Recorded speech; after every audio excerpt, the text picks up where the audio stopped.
Assalamualaikum warahmatullahi wabarakatuh.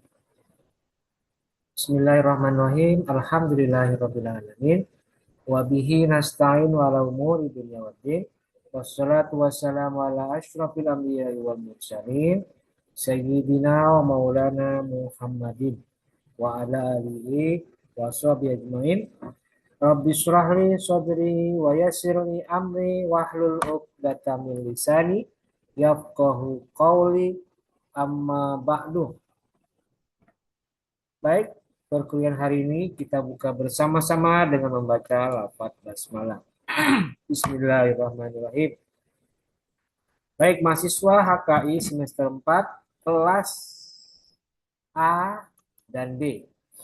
Hari ini kita kembali hadir di MK Fikih Munakah 2 yang hari ini sudah memasuki pertemuan ke-6 atau pertemuan terakhir sebelum minggu depan tanggal 13 April 2026 kita nanti akan mengadakan ujian tengah semester atau UTS yang menurut pengumuman dari fakultas akan dilaksanakan tanggal 13 sampai 16 atau 17 April 2026.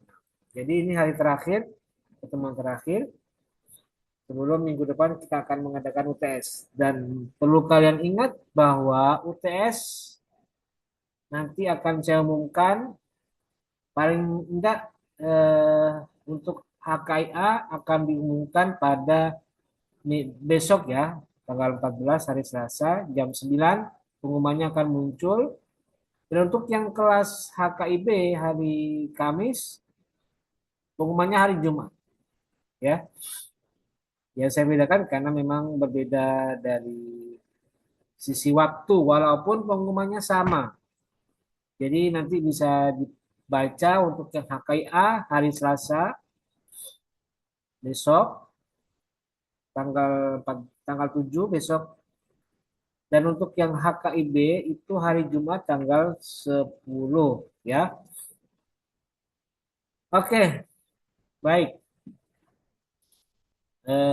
Hari ini kita akan mengadakan menyampaikan materi tentang apa? Tentang kedudukan harta dalam perkawinan. Dan hari ini tidak ada tugas, jadi kalian bisa relax dan bisa menyiapkan diri untuk mengikuti UTS minggu depan. Oke, baik, langsung saja ya. Kita share ini.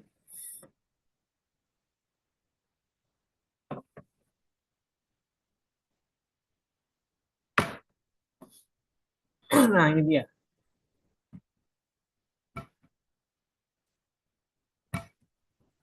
Kedudukan harta dalam perkawinan.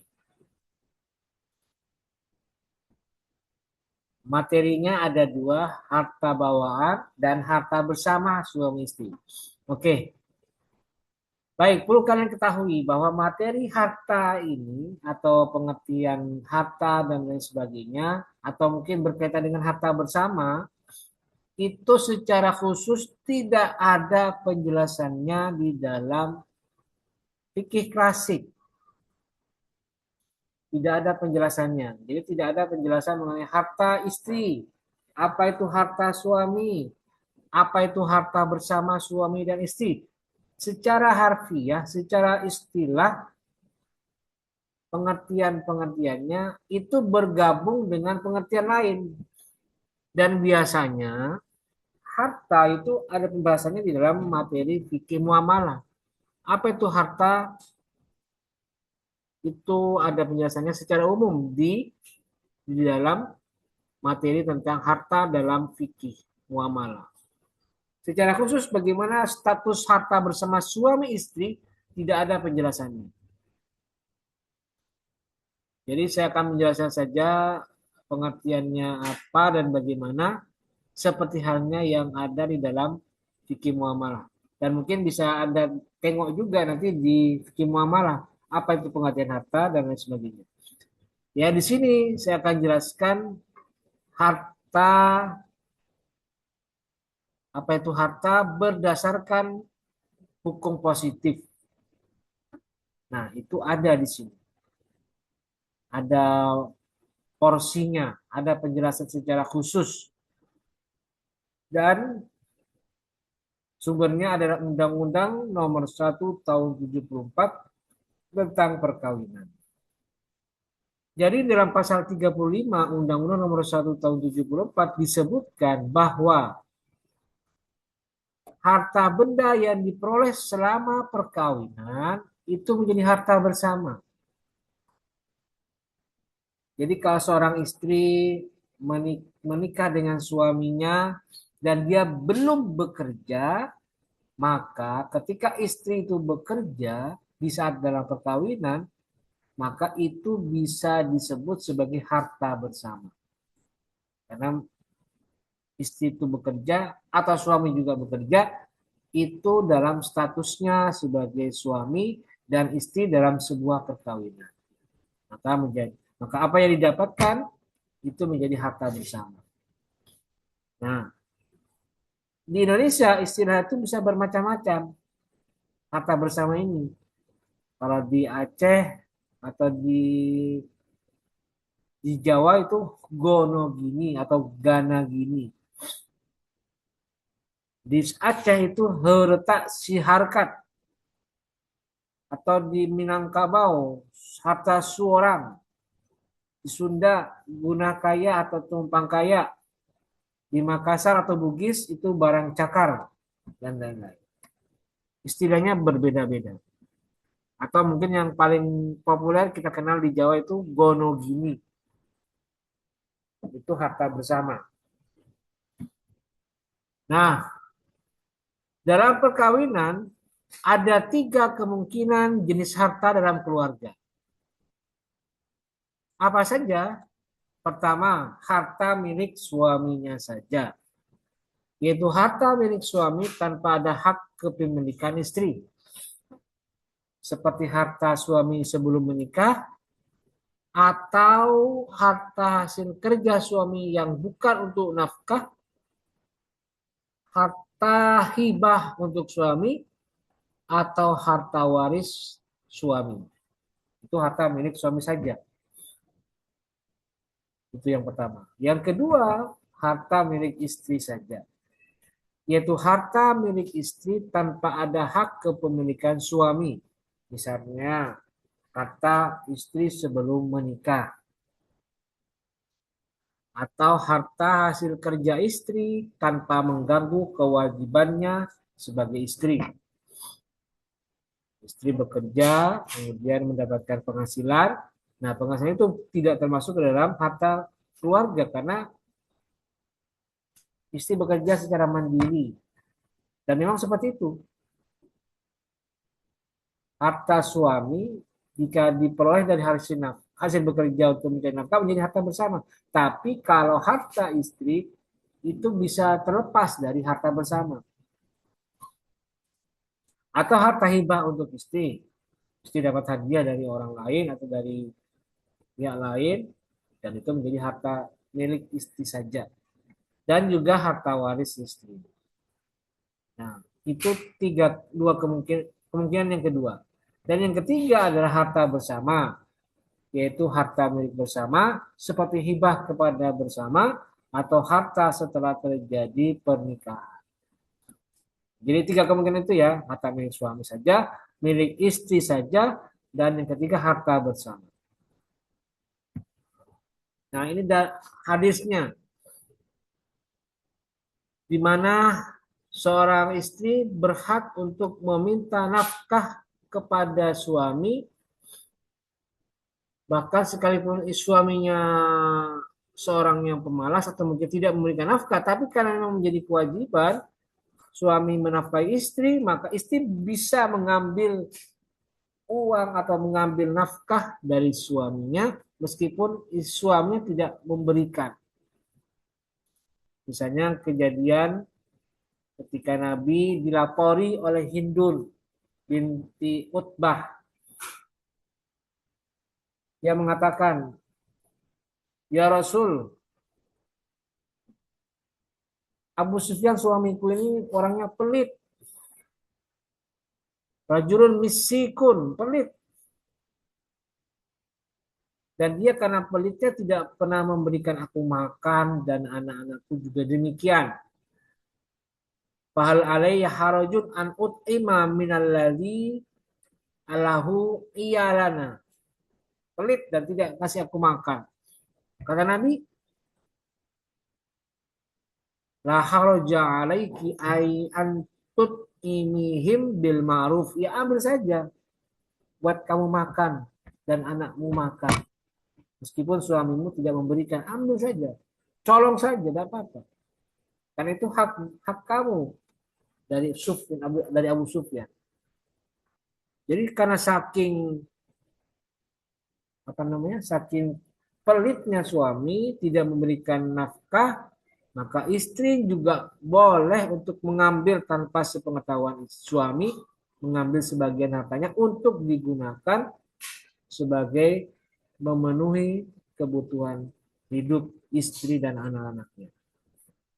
Jadi itu dasar hadis ini menjadi dasar dari kewajiban suami untuk menafkahi keluarga, dan karena kewajibannya lah istri boleh mengambil tanpa sepengetahuan suami.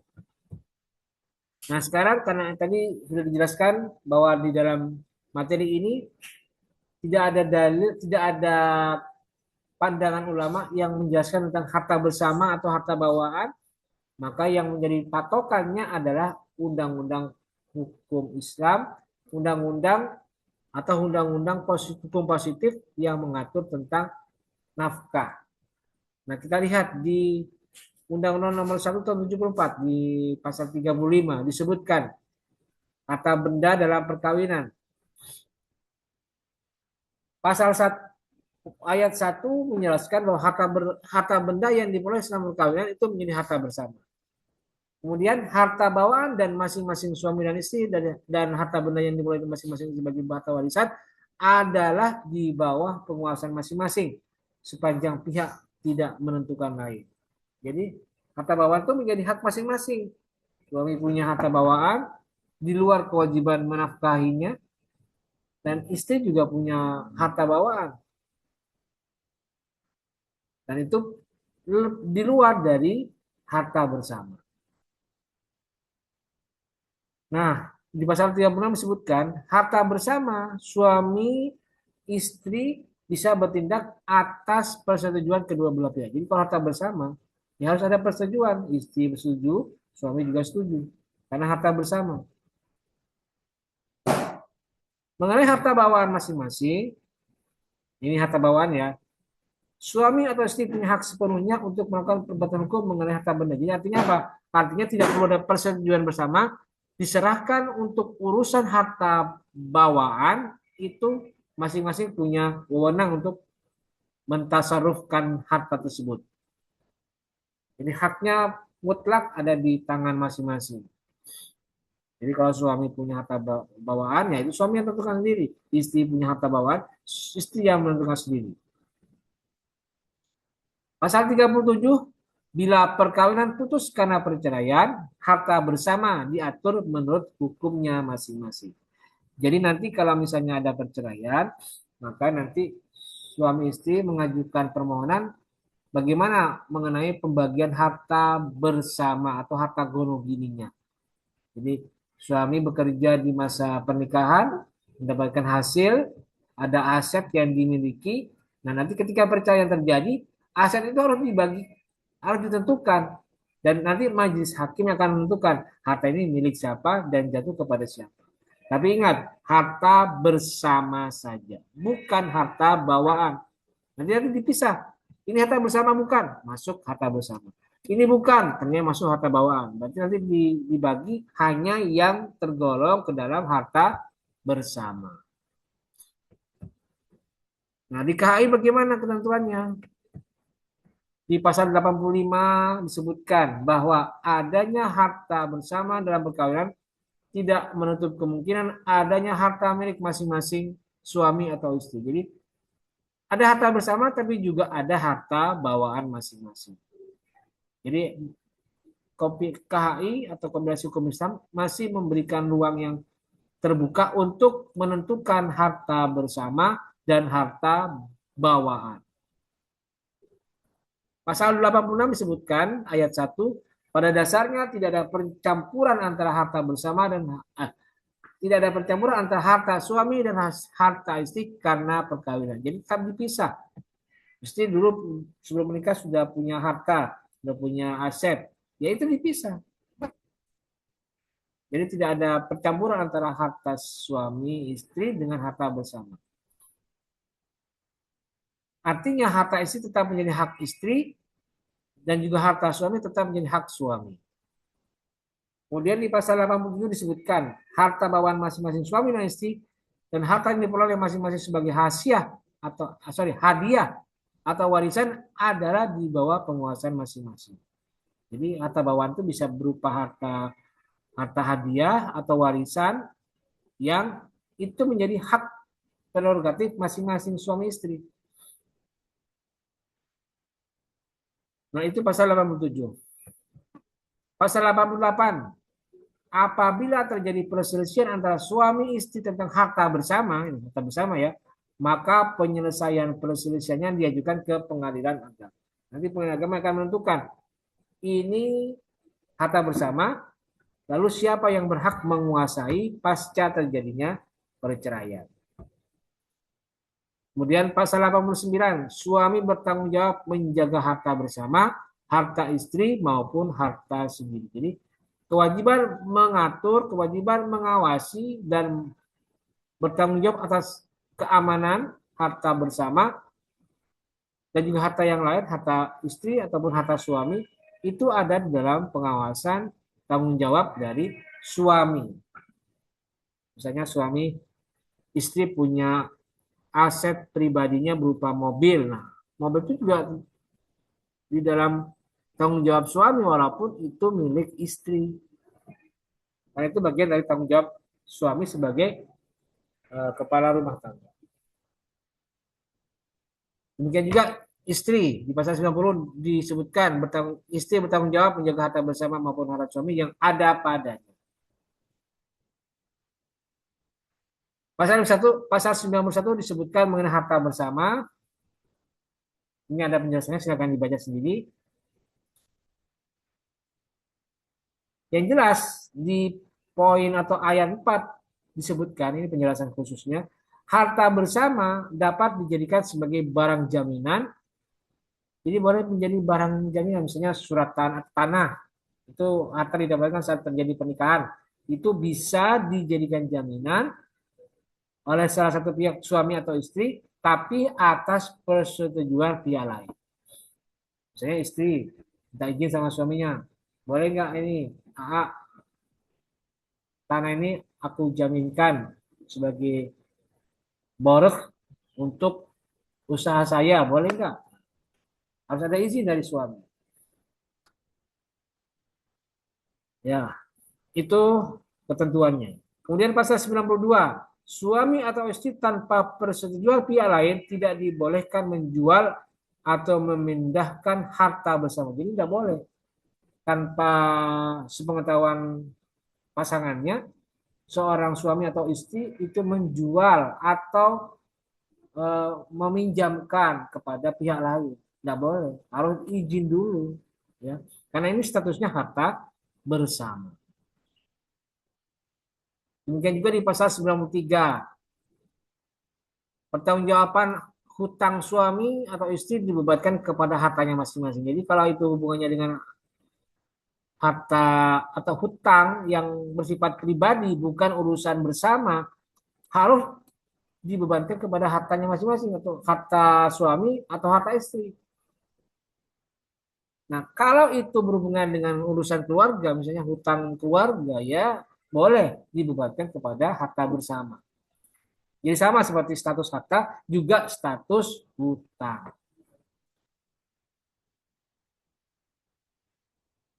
Kemudian di pasal 94 itu ini menyangkut suami yang punya istri lebih dari satu.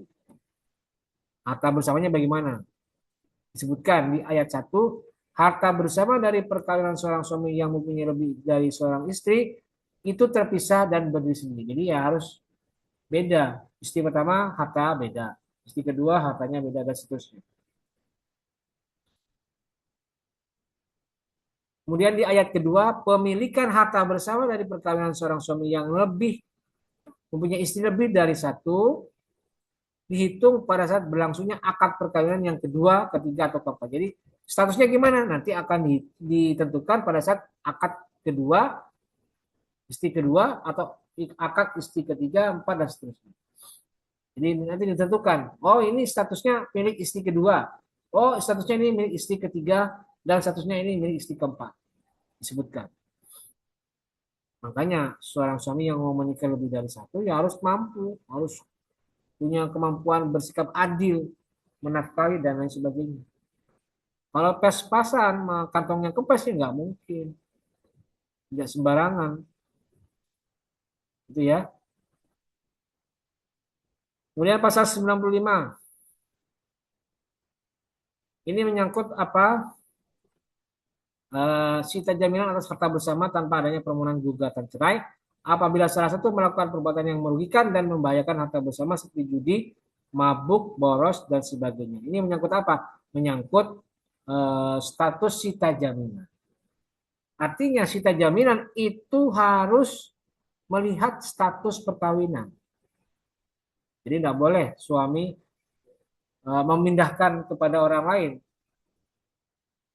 tapi tanpa ada amanah, tanpa ada pemberitahuan dari istri. Harus ada penyelesaian secara baik, istri harus mengetahui. Jadi tidak ujuk-ujuk misalnya karena suaminya melakukan perbuatan tercela, jadi pindah, tidak bisa seperti itu. Ya.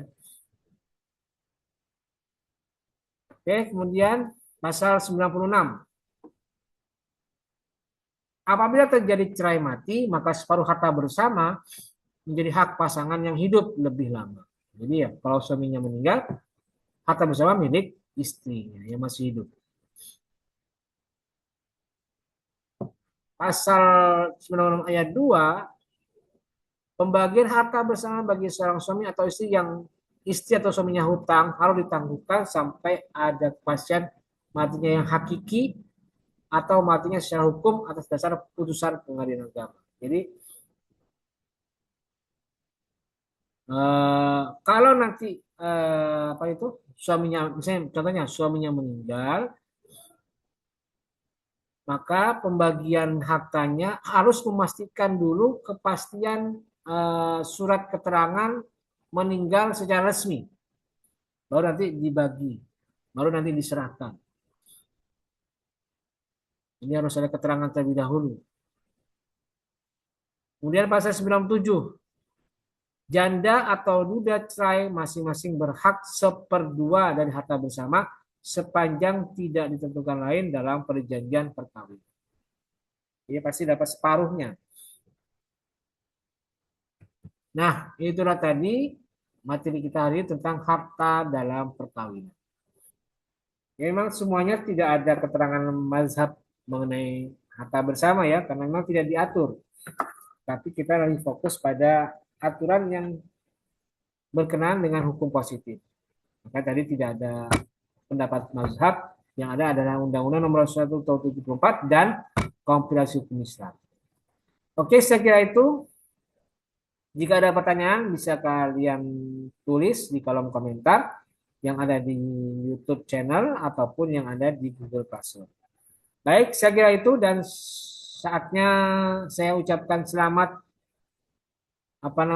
Selamat mengikuti UTS yang akan dilaksanakan pada minggu depan untuk HKIA tanggal 13 April dan yang HKIB tanggal 16 April. Semoga ujiannya berlangsung dengan lancar. Dan saya ingatkan lagi, sebenarnya ini sudah saya umumkan, sudah saya tuliskan dalam pengumuman, tapi tidak apa-apa lah sebagai penguat saja. Jadi untuk soal UTS, saya kasih tahu soalnya berbentuk analisis atas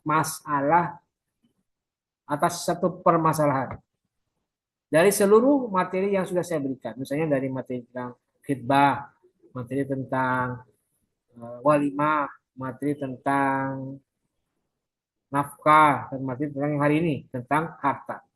Jadi nanti ada masalah yang saya sampaikan, terus dijabarkan kasusnya, nanti kalian bertugas untuk menganalisis persoalannya bagaimana dan bagaimana penyelesaiannya.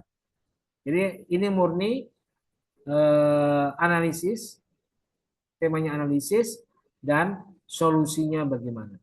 Jadi kalian boleh buka buku, boleh open book, lihat panduannya di buku atau mungkin yang ada di modul saya, silakan lihat, kemudian kalian analisis.